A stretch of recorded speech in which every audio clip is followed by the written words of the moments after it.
ಕಾಶಿ ಹಲ್ವಾ ಅಂತ ಹೇಳ್ತಾರಲ್ವ, ಸೊ ಆ ರೆಸಿಪಿ ಮಾಡ್ತಾ ಇದ್ದೀನಿ. 30 ಮಿನಿಟ್ಸಲ್ಲೇ ನಾನು ಹೇಗೆ ಮಾಡ್ತೀನಿ ಅನ್ನೋದು ಕೂಡ ತೋರಿಸ್ತೀನಿ.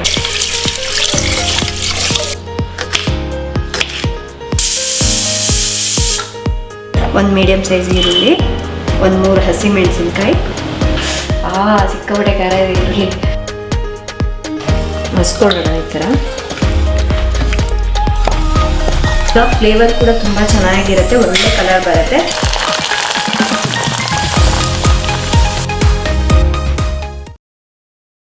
ಹಾಯ್ ಫ್ರೆಂಡ್ಸ್, ರುಚಿ ಪಾಕಶಾಲೆ ಚಾನಲ್ಗೆ ತಮ್ಮೆಲ್ಲರಿಗೂ ಸ್ವಾಗತ.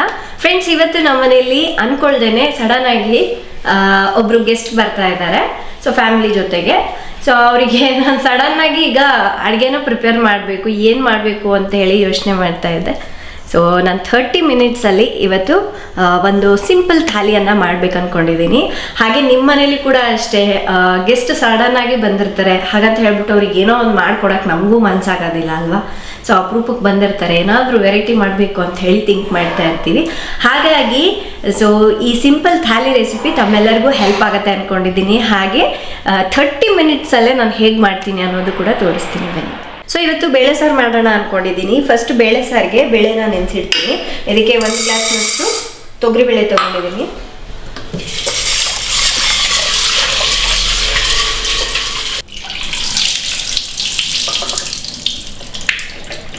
ಬೇಳೆನ ಸ್ವಲ್ಪ ಹೊತ್ತು ನೆನೆಸಿಟ್ರೆ ಸಾರು ತುಂಬ ಚೆನ್ನಾಗಾಗತ್ತೆ.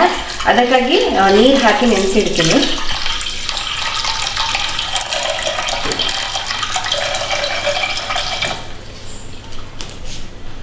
ಸೊ ಇದು ನೆನಿಲಿ ಅಷ್ಟರಲ್ಲಿ ಅನ್ನಕ್ಕೆ ಇಟ್ಬಿಡ್ತೀನಿ.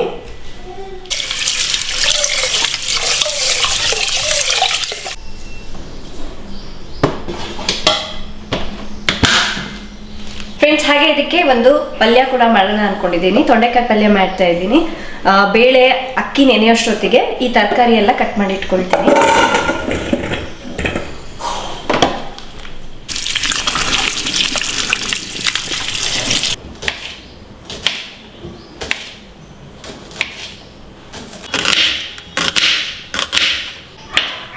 ಫ್ರೆಂಡ್ಸ್, ನೀವು ಮಾಡಿದ್ರೆ ಒಂದು ½ ಅನ್ ಅವರಲ್ಲಿ ಆಗೋಗ್ಬಿಡುತ್ತೆ. ಬಟ್ ನಾನು ಇಲ್ಲಿ ವಿಡಿಯೋ ಮಾಡ್ತಾ ಇರೋದ್ರಿಂದ ಇನ್ನೊಂದು 15-20 ಮಿನಿಟ್ಸ್ ಜಾಸ್ತಿ ಆಗ್ಬೋದು. ಸಿಕ್ಕಾಪಟ್ಟೆ ಖಾರ ಈರುಳ್ಳಿ. ಸೊ ಇದು ಸಾರಿಗೆ ಕಟ್ ಮಾಡಿ ಇಟ್ಕೊಂಡಿದ್ದೀನಿ. ಆ್ಯಂಡ್ ಹಾಗೆ ಇವತ್ತು ಬೇಳೆ ಸಾರನ್ನ ನಾನು ಹುಣಸೆಹಣ್ಣು ಹಾಕಿ ಏನು ಮಾಡ್ತಾ ಇಲ್ಲ. ಹಾಗಾಗಿ ಒಂದು ದೊಡ್ಡ ಟೊಮೆಟೊ ತೊಗೊಂಡಿದ್ದೀನಿ. ಬೇಕು ಅಂದರೆ ಹುಣಸೆಹಣ್ಣು ಕೂಡ ಹಾಕೋಬಹುದು, ಮೀಡಿಯಮ್ ಸೈಜ್ ಟೊಮೆಟೊ ಹಾಕ್ಕೊಂಡು. ಹಾಗೆ ಒಂದು ಸ್ವಲ್ಪ ಹಸಿ ಶುಂಠಿನ ಕೂಡ ಸಿಪ್ಪೆ ತೆಗೆದುಬಿಟ್ಟು ಕಟ್ ಮಾಡಿ ಹಾಕ್ತೀನಿ. ಫ್ರೆಂಡ್ಸ್, ಈಗ ಬೇಳೆ ನೆಂದಿದೆ. ನಿಮ್ಗೊಂದು ವೇಳೆ ಟೈಮ್ ಜಾಸ್ತಿ ಇತ್ತು ಅಂದರೆ ಒಂದು ಅರ್ಧ ಗಂಟೆ ಬೇಳೆ ನೆನೆಸ್ಬಿಟ್ಟು ಹಾಕ್ಕೋಬೋದು. ಸೊ ನಾನಿಲ್ಲಿ ಒಂದು 5 ಮಿನಿಟ್ಸ್ ನೆನೆಸಿದ್ದೀನಿ. ಇದಕ್ಕೆ ಕಟ್ ಮಾಡಿರುವಂತಹ ಶುಂಠಿ, ಒಂದು ಮೀಡಿಯಮ್ ಸೈಜ್ ಈರುಳ್ಳಿ, ಒಂದು 3 ಹಸಿಮೆಣಸಿನ್ಕಾಯಿ, ಹಾಗೆ ಒಂದು ಟೊಮೆಟೊ. ಇದಕ್ಕೆ ಇನ್ನೂ ಸ್ವಲ್ಪ ನೀರು ಹಾಕ್ಕೋತಾ ಇದ್ದೀನಿ. ಸ್ವಲ್ಪ ಎಣ್ಣೆ,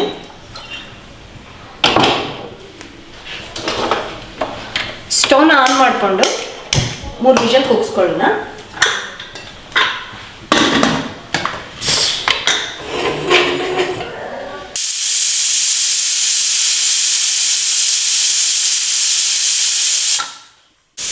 ಫ್ರೆಂಡ್ಸ್, ಈಗ ಬೇಳೆ ಕುದಿಸ್ಕೊಂಡಾಗಿದೆ. ಈಗ ಸ್ಟವ್ ಆಫ್ ಮಾಡಿದ್ದೀನಿ. ಇದು ತಣ್ಣಗಾಗೋಷ್ಟೊತ್ತಿಗೆ ಪಲ್ಯನ ಒಗ್ಗರಣೆ ಮಾಡ್ಕೊಳ್ಳೋಣ. ಒಂದು ಕಡಾಯಿಗೆ 1 ಟೇಬಲ್ ಸ್ಪೂನ್ ಅಷ್ಟು ಎಣ್ಣೆನ ಹಾಕ್ಕೊಳ್ಳೋಣ.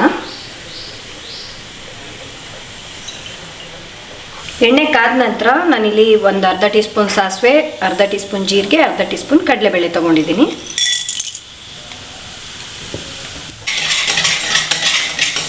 ಸಾಸಿವೆ ಚೆನ್ನಾಗಿ ಚಿಟಪಟ ಅನ್ನೋವರೆಗೂ ಹುರ್ಕೋಬೇಕು. ಹಾಗೆ 1-2 ಒಣಗಿದ ಮೆಣಸಿನ್ಕಾಯಿ, ಸ್ವಲ್ಪ ಕರಿಬೇವಿನ ಸೊಪ್ಪು,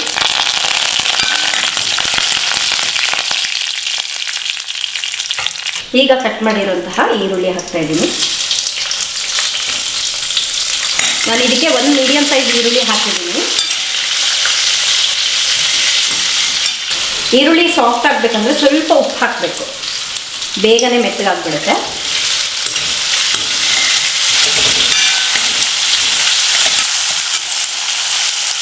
ಈರುಳ್ಳಿ ಚೆನ್ನಾಗಿ ಮೆತ್ತಗಾಗಿದೆ. ಈಗ ಒಂದು ಅರ್ಧ ಟೀ ಸ್ಪೂನ್ ಅಷ್ಟು ಶುಂಠಿ ಬೆಳ್ಳುಳ್ಳಿ ಪೇಸ್ಟ್ ಹಾಕ್ತಾ ಇದ್ದೀನಿ. ಇದು ಹಸಿ ವಾಸನೆ ಹೋಗೋವರೆಗೂ ಸ್ವಲ್ಪ ಹುರ್ಕೋಬೇಕು. ಫ್ರೆಂಡ್ಸ್, ಅದಾದ್ಮೇಲೆ ಈಗ ಕಟ್ ಮಾಡಿರೋ ತೊಂಡೆಕಾಯಿ ಹಾಕ್ತಾ ಇದ್ದೀನಿ.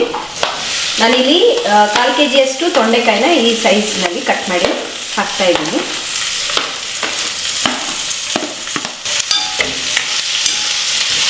ಸೊ ಈ ತೊಂಡೆಕಾಯಿ ಇದೆ ಅಲ್ವಾ, ಆದಷ್ಟು ಈ ಎಣ್ಣೆಯಲ್ಲೇ ಚೆನ್ನಾಗಿ ಹುರ್ಕೋಬೇಕು. ಇಲ್ಲಿ ಈ ಥರ ಒಂದ್ಸಲ ಮಿಕ್ಸ್ ಮಾಡಿಕೊಂಡು ಇದ್ರ ಮೇಲೆ ಮುಚ್ಚಳ ಮುಚ್ಚಿಸ್ಬಿಡೋಣ. ಫ್ರೆಂಡ್ಸ್, ನಾವು ಇದಕ್ಕೆ ನೀರೇನು ಹಾಕ್ತಾ ಇಲ್ಲ, ಹಾಗಾಗಿ ಮಧ್ಯ ಮಧ್ಯ ಎಣ್ಣೆಯಲ್ಲೇ ಈ ಥರ ಮಿಕ್ಸ್ ಮಾಡ್ಕೊತಾ ಇರಬೇಕು. ಎಣ್ಣೆಯಲ್ಲೇ ಚೆನ್ನಾಗಿ ಮೆತ್ತಗಾಗಬೇಕು. ಇದು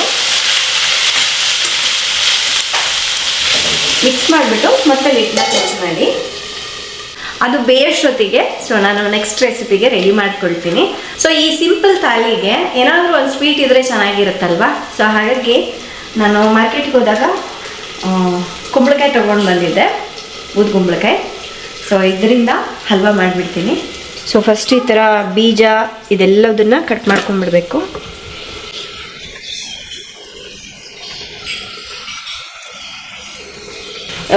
ಈ ಹಲ್ವಾ ಯಾಕೆ ಮಾಡ್ತಾ ಇದ್ದೀನಿ ಅಂದರೆ ತುಂಬ ಕಡಿಮೆ ಇಂಗ್ರೀಡಿಯೆಂಟ್ಸು, ಜೊತೆಗೆ ಬೇಗನೆ ಆಗುತ್ತೆ. ಈ ಕಾಶಿ ಹಲ್ವಾ ಅಂತ ಹೇಳ್ತಾರಲ್ವ, ಸೊ ಆ ರೆಸಿಪಿ ಮಾಡ್ತಾ ಇದ್ದೀನಿ ನೋಡಿ ಇವತ್ತು. ಸೊ ಈ ಸಿಂಪಲ್ ಥಾಲಿಯಲ್ಲಿ ಎಷ್ಟೊಂದು ಅಡುಗೆ ಒಂದೇ ವಿಡಿಯೋಲ್ಲೇ ತೋರಿಸ್ಬಿಟ್ಟೆ ನಾನು. ಸೊ ಈ ಸಿಪ್ಪೆನೂ ಕಟ್ ಮಾಡ್ಕೋಬೇಕು.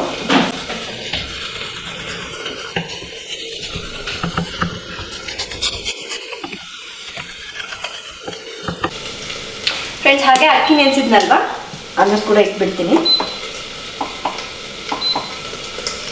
ಫ್ರೆಂಡ್ಸ್, ಈಗ ಇದು ಆಗಿರುತ್ತೆ ನೋಡಿ. ತೊಂಡೆಕಾಯಿ ಎಲ್ಲ ಚೆನ್ನಾಗಿ ಸಾಫ್ಟ್ ಆಗಿದೆ, ಎಣ್ಣೆಲ್ಲೇ ಚೆನ್ನಾಗಿ ಬೇಯಿಸ್ಕೊಂಡಿದ್ದೀವಿ. ನಾವೀಗ ಇದಕ್ಕೆ ಮಸಾಲೆನ ಹಾಕ್ಕೊಳ್ಳೋಣ.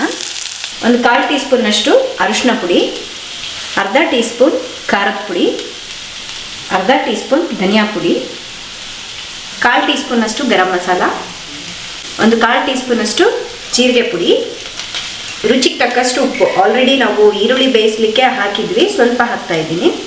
ಈಗ ಇದೆಲ್ಲದನ್ನು ಚೆನ್ನಾಗಿ ಮಿಕ್ಸ್ ಮಾಡೋಣ.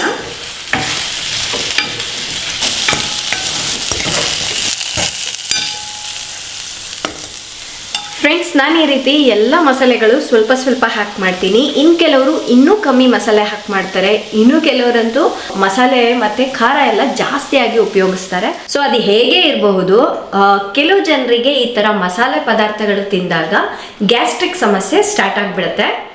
ಅಂದರೆ ಹೊಟ್ಟೆ ಉಬ್ಬರ, ಅಜೀರ್ಣತೆ, ಈ ಥರ ಸಮಸ್ಯೆಗಳೆಲ್ಲ ಕಂಡು ಬರಲಿಕ್ಕೆ ಸ್ಟಾರ್ಟ್ ಆಗುತ್ತೆ. ಇದ್ರ ಬಗ್ಗೆ ನಾನು ಹಿಂದಿನ ವಿಡಿಯೋಗಳಲ್ಲಿ ಸುಮಾರು ಸಲ ಹೇಳಿದ್ದೀನಿ. ಅಂಥ ಸಮಸ್ಯೆ ಇದ್ದವರಿಗೆ ನಾನು ಈಗಾಗಲೇ ಹಲವಾರು ವಿಡಿಯೋಗಳಲ್ಲಿ ತೋರಿಸಿದ್ದೇನೆ.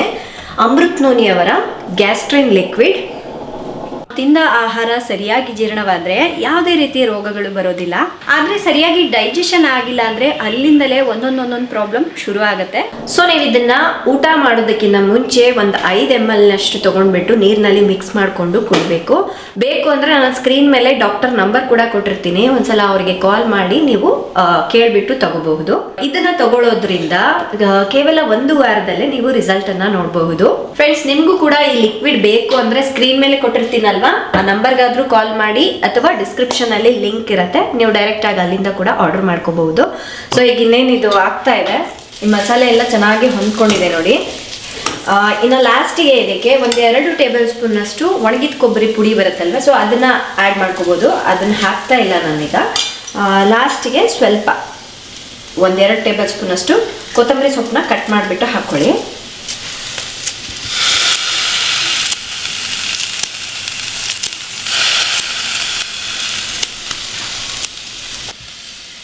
ಫ್ರೆಂಡ್ಸ್, ಇನ್ನೇನು ಪಲ್ಯ ರೆಡಿ ಆಯಿತು ನೋಡಿ. ಸಿಂಪಲ್ ಆ್ಯಂಡ್ ಕ್ವಿಕ್ಕಾಗಿ ಮಾಡ್ಕೋಬಹುದು. ಸೊ ಈಗ ಸ್ಟವ್ನ ಆಫ್ ಮಾಡಿಬಿಟ್ಟು ಇದು ಸೈಡಿಗೆ ಇಟ್ಟಿರೋಣ. ಈಗ ಈ ಕುಂಬಳಕಾಯಿನ ತುರ್ಕೋಬೇಕು. ಸೊ ಈ ಹೋಲ್ಸ್ ಕಾಣಿಸ್ತಾ ಇದೆ ಅಲ್ವ, ಸ್ವಲ್ಪ ದಪ್ಪದು, ಇದರಲ್ಲಿ ತುರಿತಾ ಇದ್ದೀನಿ. ಫ್ರೆಂಡ್ಸ್, ಈಗ ಹಲ್ವಾ ಮಾಡ್ಲಿಕ್ಕೆ ಸ್ಟಾರ್ಟ್ ಮಾಡಿದ್ದೀನಿ. ಈಗ ಒಂದು ಪಾತ್ರೆಗೆ 1 ಟೇಬಲ್ ಸ್ಪೂನ್ ಅಷ್ಟು ತುಪ್ಪನ ಹಾಕೊಳ್ಳೋಣ. ತುಪ್ಪ ಕಾದ್ಮೇಲೆ ಸ್ವಲ್ಪ ಗೋಡಂಬಿ ಚೂರ್ನ ಹಾಕ್ತಾ ಇದ್ದೀನಿ. ಇದು ಸ್ವಲ್ಪ ಕೆಂಪಗಾಗೋವರೆಗೂ ಬೇಕು.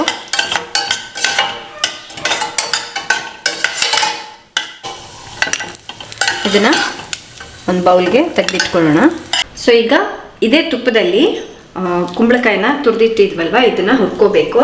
ಸೊ ಇದರಲ್ಲಿ ನೀರಿದೆ, ಬೇಗ ಬೇಯೋದಿಲ್ಲ. ಸೊ ಫಸ್ಟ್ ಏನು ಮಾಡಿಬಿಡ್ತೀನಿ ಗೊತ್ತಾ, ಇದು ನೀರು ಹಿಂಡಿ ಈ ಥರ ಹಾಕ್ಕೊಳ್ತೀನಿ.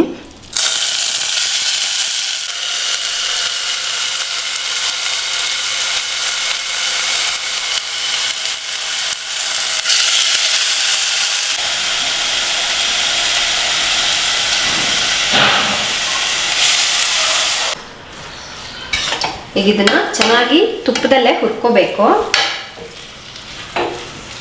ಸೊ ನಾನು ಇಲ್ಲಿ ಸುಮಾರಾಗಿ ಒಂದು 3 ಕಪ್ನಷ್ಟು ಕುಂಬಳಕಾಯಿ ತುರಿಯನ್ನು ತಗೊಂಡಿದ್ದೀನಿ. ಸೊ ಇದು ಚೆನ್ನಾಗಿ ಟ್ರಾನ್ಸ್ಪರೆಂಟ್ ಆಗೋವರೆಗೂ ಇದನ್ನು ಈ ರೀತಿ ಹುರ್ಕೊಳ್ಳೋಣ. ಸೊ ಈ ರೀತಿ ನೀರು ತೆಗೆದು ನಾವು ಬೇಯಿಸ್ಕೊಳ್ಳೋದ್ರಿಂದ ಇದು ಬೇಗನೂ ಬೇಯುತ್ತೆ, ಜೊತೆಗೆ ಸ್ವಲ್ಪ ಗಟ್ಟಿ ಆಗುತ್ತೆ. ಆಮೇಲೆ ಬೇಕು ಅಂದರೆ ಆ ನೀರನ್ನ ಹಾಕೋಬಹುದು. ಫ್ರೆಂಡ್ಸ್, ಸ್ವಲ್ಪ ಹೊತ್ತಾದ್ಮೇಲೆ ಇನ್ನೂ 1 ಟೇಬಲ್ ಸ್ಪೂನ್ ಅಷ್ಟು ತುಪ್ಪ ಹಾಕ್ತಾ ಇದ್ದೀನಿ. ಮಿಕ್ಸ್ ಮಾಡ್ಕೊಳ್ಳೋಣ. ಹಾಗಂತ ಹೇಳ್ಬಿಟ್ಟು ತುಪ್ಪನೂ ಜಾಸ್ತಿ ಹಾಕಬಾರ್ದು, ಮೇಲೆ ತೇಲ್ಬಿಡುತ್ತೆ. ಈಗ ಸ್ವಲ್ಪ ಇದು ಟ್ರಾನ್ಸ್ಪರೆಂಟ್ ಆಗಿದೆ ಅಲ್ವಾ. ಈಗ ನಾವು ಫಸ್ಟಿಗೆ ಈ ಕುಂಬಳಕಾಯಿ ನೀರು ತೆಗ್ದಿಟ್ಟಿದ್ವಲ್ವ, ಹಿಂಡ್ಬಿಟ್ಟು ಅದನ್ನು ಹಾಕ್ತಾ ಇದ್ದೀನಿ. ಈ ನೀರೆಲ್ಲ ಚೆನ್ನಾಗಿ ಹಿಂಗೋವರೆಗೂ ಇದನ್ನು ಕುದಿಸ್ಕೋಬೇಕು.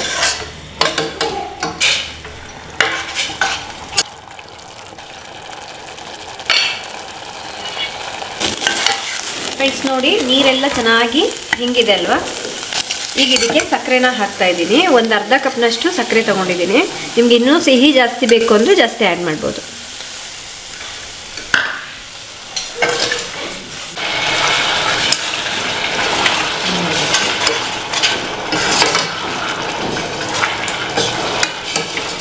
ನೋಡಿ, ಇದು ಚೆನ್ನಾಗಿ ಟ್ರಾನ್ಸ್ಪರೆಂಟ್ ಆಗಿದೆ. ಸೊ ಈಗ ಇದಕ್ಕೆ ನಾನು ಫುಡ್ ಕಲರ್ ಆ್ಯಡ್ ಮಾಡ್ತಾ ಇದ್ದೀನಿ. ಇಲ್ಲ ಅಂತ ಹೇಳಿದ್ರೆ ಕೇಸರಿನ ಸ್ವಲ್ಪ ಬಿಸಿನೀರಲ್ಲಿ ನೆನೆಸ್ಬಿಟ್ಟು ಆ ನೀರನ್ನ ಹಾಕ್ಬೋದು. ಬಟ್ ಕೇಸರಿ ಮನೆಯೆಲ್ಲ ಹುಡುಗದೆ ಎಲ್ಲಿ ಇಟ್ಟಿದ್ದೀನೋ ಸಿಗ್ತಾ ಇಲ್ಲ. ಸೊ ಸ್ವಲ್ಪ ಇದೆಯೋ ಇಲ್ಲಷ್ಟು ಫುಡ್ ಕಲರ್ನ ಆ್ಯಡ್ ಮಾಡೋಣ. ಹಾಗೆ ಒಂದು ಅರ್ಧ ಟೀ ಸ್ಪೂನ್ನಷ್ಟು ಏಲಕ್ಕಿ ಪುಡಿ, ಅದು ಅರ್ಧ ಅಲ್ಲ ಕಾಲು. ಸೊ ಈಗ ಇದನ್ನು ಮಿಕ್ಸ್ ಮಾಡೋಣ.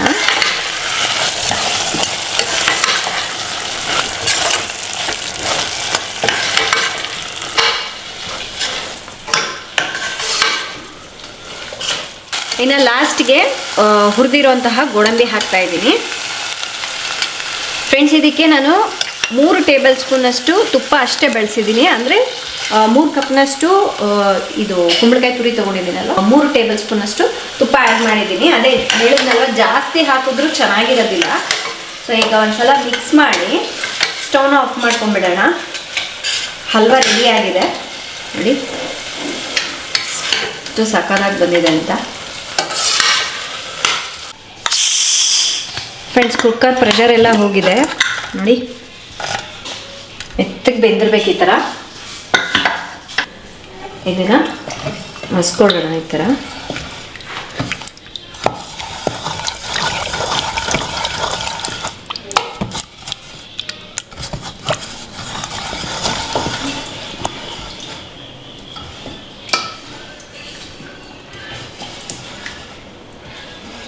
ಫ್ರೆಂಡ್ಸ್, ಈಗ ಸಾರನ್ನ ಒಗ್ಗರಣೆ ಮಾಡ್ಕೊಳ್ಳೋಣ. ಅದಕ್ಕಾಗಿ 1-2 ಟೀ ಸ್ಪೂನಷ್ಟು ಎಣ್ಣೆನ ಬಿಸಿ ಮಾಡ್ಕೊಳ್ತಾ ಇದ್ದೀನಿ. ಎಣ್ಣೆ ಕಾದ್ಮೇಲೆ ಒಂದು ಅರ್ಧ ಟೀ ಸ್ಪೂನಷ್ಟು ಸಾಸಿವೆ, ಅರ್ಧ ಟೀ ಸ್ಪೂನ್ ಜೀರಿಗೆ, ಒಂದು 5ರಿಂದ 6 ಬೆಳ್ಳುಳ್ಳಿನ ಜಜ್ಜಿ ಹಾಕ್ತಾ ಇದ್ದೀನಿ. ಒಂದು ಸ್ವಲ್ಪ ಒಣಗಿದ ಮೆಣಸಿನ್ಕಾಯಿ ಕಟ್ ಮಾಡಿರುವಂಥದ್ದು, ಸ್ವಲ್ಪ ಇಂಗು, ಸ್ವಲ್ಪ ಕರಿಬೇವಿನ ಸೊಪ್ಪು ಎಲ್ಲ ಹಾಕಿ ಮಿಕ್ಸ್ ಮಾಡ್ಕೊಳ್ಳಿ.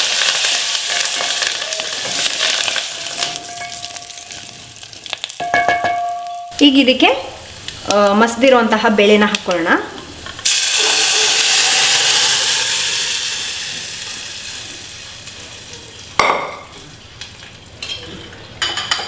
ನೀವು ಅಂದ್ಕೊಂಡಿರ್ಬೋದು ಕುಕ್ಕರ್ಗೇನೆ ಅರಿಶಿನ ಪುಡಿ ಹಾಕ್ತೀವಲ್ಲ ಅಂತ. ಸೊ ಕೆಲವೊಂದು ಸಲ ನಾನು ಎಲ್ಲ ಆದಮೇಲೆ ಅಂದರೆ ಕುದಿಯೋ ಟೈಮ್ನಲ್ಲಿ ಅರಿಶಿನ ಪುಡಿಯನ್ನು ಹಾಕ್ತೀನಿ. ಆಗ ಫ್ಲೇವರ್ ಕೂಡ ತುಂಬ ಚೆನ್ನಾಗಿರುತ್ತೆ, ಒಳ್ಳೆ ಕಲರ್ ಬರುತ್ತೆ. ಇದಕ್ಕಾಗಿ 1/4 ಚಮಚದಷ್ಟು ಅರಿಶಿನ ಪುಡಿ, ಹಾಗೆ ರುಚಿಗೆ ತಕ್ಕಷ್ಟು ಉಪ್ಪು. ಇದನ್ನು ಮಿಕ್ಸ್ ಮಾಡಿಕೊಂಡು 1-2 ನಿಮಿಷ ಇದನ್ನು ಕುದಿಸ್ಕೊಳ್ಳೋಣ. ಫ್ರೆಂಡ್ಸ್, ಈ ರೀತಿ ಕುದಿಯುವಾಗ ಲಾಸ್ಟ್ಗೆ ಕಟ್ ಮಾಡ್ಕೊಂಡಿರುವಂತಹ ಕೊತ್ತಂಬರಿ ಸೊಪ್ಪನ್ನ ಹಾಕ್ತಾ ಇದ್ದೀನಿ, 2 ಟೇಬಲ್ ಸ್ಪೂನಷ್ಟು. ಸೊ ನೋಡಿ, ಕಲರ್ ನೋಡಿ ಯಾವ ಥರ ಬಂದಿದೆ ಅಂತ. ಸೊ ಈ ಥರ ಟ್ರೈ ಮಾಡಿ ನೋಡಿ. ಯಾವಾಗಲೂ ಒಂದೇ ಥರ ಯಾಕೆ ಅಂತ ಹೇಳಿ ಈ ಥರ ಡಿಫ್ರೆಂಟಾಗಿ ಟ್ರೈ ಮಾಡ್ತಾ ಇರ್ತೀನಿ ನಾನು. ಈಗ ಸಾರು ರೆಡಿಯಾಗಿದೆ.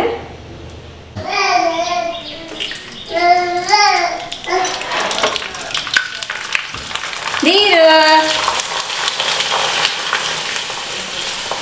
ಸೊ ನನ್ನ ಅಡುಗೆ ಮುಗಿಯೋಷ್ಟೊತ್ತಿಗೆ ನಮ್ಮ ದೀರು ಕೂಡ ಎದ್ಬಿಟ್ಟ. ಈಗ ಆರಾಮಾಗಿ ಅವನನ್ನು ಎತ್ಕೋಬೋದು, ಅವ್ರಿಗೂ ತಿನ್ನಿಸ್ಬಿಡ್ಬೋದು.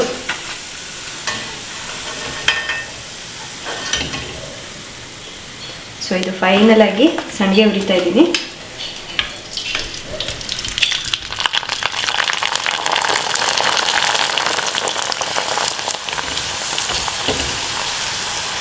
ಫ್ರೆಂಡ್ಸ್, ಈಗ ನಾನು ಫುಡ್ ಸರ್ವ್ ಮಾಡ್ತಾ ಇದ್ದೀನಿ. ಫಸ್ಟ್ ರೈಸ್ ಹಾಕ್ಕೊಂಡ್ಬಿಡ್ತೀನಿ. ನೀವು ಬೇಕು ಅಂದರೆ ಚಪಾತಿ ಜೊತೆನೂ ಕೂಡ ಸರ್ವ್ ಮಾಡ್ಬೋದು. ಅದಾದಮೇಲೆ ಬೇಳೆ ಸಾರು ಹಾಕ್ತಾಯಿದ್ದೀನಿ. ನನ್ನ ಅಡುಗೆಗಳೆಲ್ಲ ಹೇಗೆ ಬೇಗ ಆಗುತ್ತೆ ಅಂದರೆ, ಈ ಬೆಳ್ಳುಳ್ಳಿ ಮತ್ತು ಧನಿಯಾ ಪುಡಿ ಇದೆಲ್ಲದನ್ನು ನಾನು 1 ವಾರಕ್ಕೆ ಬೇಕಾದಷ್ಟು ಮನೇಲಿ ರೆಡಿ ಮಾಡಿ ಇಟ್ಕೊಂಡಿರ್ತೀನಿ. ಅದಾದಮೇಲೆ ತೊಂಡೆಕಾಯಿ ಪಲ್ಯ. ಈ ಪಲ್ಯನಂತೂ ನೀವು ಟ್ರೈ ಮಾಡಲೇಬೇಕು, ಏಕೆಂದರೆ ಚಪಾತಿ ಜೊತೆ ಅನ್ನದ ಜೊತೆ ಚೆನ್ನಾಗಿ ಹೊಂದ್ಕೊಳ್ಳುತ್ತೆ. ರೊಟೀನಾಗಿ ಪಾಯಸ ಬೇಡ ಅಂತ ಹೇಳಿಬಿಟ್ಟು ಹಲ್ವಾ ಮಾಡಿದ್ದೀನಿ, ಏಕೆಂದರೆ ಇದು ಕ್ವಿಕ್ಕಾಗಿ ಆಗುತ್ತೆ, ಜೊತೆಗೆ ರುಚಿನೂ ತುಂಬ ಚೆನ್ನಾಗಿರುತ್ತೆ. ಅದ್ರ ಜೊತೆಗೆ ಹಪ್ಪಳ, ಇನ್ನು ಮೊಸರು ಉಪ್ಪಿನಕಾಯಿ ಅಂತೂ ರೊಟೀನಾಗಿದ್ದೇ ಇರುತ್ತೆ. ಸ್ವಲ್ಪ ಮೇಲೆ ತುಪ್ಪ ಹಾಕಿದ್ದೀನಿ. ಸೊ ಈ ಪ್ಲೇಟ್ ನೋಡ್ತಾ ಇದ್ದರೆ ನೀವು ಕೂಡ ಈ ಥರ ಮಾಡ್ಕೊಂಡು ತಿನ್ನಬೇಕು ಅಂತ ಅನ್ನಿಸ್ತಾ ಇರುತ್ತಲ್ವ. ಫ್ರೆಂಡ್ಸ್, ಕ್ವಿಕ್ಕಾಗಿ ಮಾಡುವಂತಹ ಈ ಸಿಂಪಲ್ ಥಾಲಿ ನೋಡಿದ್ರಲ್ವ, ಎಷ್ಟು ಕಲರ್ಫುಲ್ಲಾಗಿ ಪ್ಲೇಟ್ ಫುಲ್ಲಾಗಿದೆ. ಸೊ ಈ ಥರ ಬಂದಿರೋ ಗೆಸ್ಟ್ಗಳಿಗೆ ಮಾಡಿಕೊಟ್ರೆ ತುಂಬ ಖುಷಿ ಆಗ್ತಾರೆ. ಗೆಸ್ಟ್ಗಳಿಗಂತಲೇ ಅಲ್ಲ, ಸೊ ನಾವು ಡೈಲಿ ಅನ್ನ ಸಾರು, ಅದು ಚಿತ್ರಾನ್ನ, ಪುಳಿಯೋಗರೆ ಇಂಥದ್ದಲ್ಲದೆ ಸೊ ಒಂದ್ಸಲ ಈ ಥರ ಸಿಂಪಲ್ಲಾಗಿ ಥಾಲಿ ಮಾಡ್ಕೊಂಡು ತಿಂದು ನೋಡಿದ್ರೆ ಎಷ್ಟು ಚೆನ್ನಾಗಿರುತ್ತಲ್ವ. ಆ್ಯಂಡ್ ಮನೆಯಲ್ಲಿ ಇರೋರೆಲ್ಲರೂ ಕೂಡ ಒಂದು ಹಬ್ಬದ ಊಟದ ಥರ ಖುಷಿ ಪಡ್ತಾರೆ. ಆ್ಯಂಡ್ ತಮ್ಮೆಲ್ಲರಿಗೂ ಈ ಸಿಂಪಲ್ ಥಾಲಿ ಇಷ್ಟ ಆಗಿದೆ ಅಂದ್ಕೊಳ್ತಾ ಇದ್ದೀನಿ. ಸೊ ಇಷ್ಟ ಆದರೆ ಪ್ಲೀಸ್ ಒಂದು ಲೈಕ್ ಕೊಡೋದನ್ನು ಮರಿಬೇಡಿ. ಹಾಗೆ ಮೊದಲೇ ಹೇಳ್ದ ಹಾಗೆ ಈ ಅಮೃತ್ ನೋನಿ ಅವರ ಗ್ಯಾಸ್ಟ್ರೈನ್ ಲಿಕ್ವಿಡ್ ಬೇಕು ಅಂದರೆ ನಾನು ಕೆಳಗಡೆ ಡಿಸ್ಕ್ರಿಪ್ಷನಲ್ಲಿ ಲಿಂಕ್ ಕೂಡ ಕೊಟ್ಟಿರ್ತೀನಿ. ಸೊ ನೀವು ಅಲ್ಲಿಂದ ಹೋಗ್ಬಿಟ್ಟು ಬೈ ಮಾಡ್ಕೋಬೋದು. ಹಾಗೆ ಸ್ಕ್ರೀನ್ ಮೇಲೆ ನಂಬರ್ ಕೂಡ ಇರುತ್ತೆ, ಕಾಲ್ ಮಾಡಿ ಕೂಡ ನೀವು ಆರ್ಡರ್ ಮಾಡ್ಬೋದು. ಸೊ ಇವತ್ತಿನ ರೆಸಿಪಿಗಳೆಲ್ಲ ನಿಮಗೆ ಹೇಗೆ ಅನ್ನಿಸ್ತು ಅನ್ನೋದನ್ನು ದಯವಿಟ್ಟು ನನಗೆ ಕಮೆಂಟ್ ಮಾಡಿ ತಿಳಿಸಿ. ಸೊ ಈ ಥರ ಸಿಂಪಲ್ ಥಾಲಿಗಳು ಇನ್ನೂ ಬೇಕು ಅಂದರೆ ಕಮೆಂಟ್ ಮಾಡಿ, ಹೊಸ ಹೊಸ ರೆಸಿಪಿಗಳನ್ನ ನಾನು ನಿಮಗೆ ತೋರಿಸ್ಕೊಡ್ತೀನಿ. ಆ್ಯಂಡ್ ಇವತ್ತಿನ ವಿಡಿಯೋ ಇಷ್ಟ ಆದರೆ ಲೈಕ್ ಮಾಡಿ, ಶೇರ್ ಮಾಡಿ. ನಾಳೆ ಇನ್ನೊಂದು ಹೊಸ ರೆಸಿಪಿಯೊಂದಿಗೆ ಮತ್ತೆ ಸಿಗ್ತೀನಿ. ಅಲ್ಲಿವರೆಗೂ ಟೇಕ್ ಕೇರ್, ಬಾಯ್.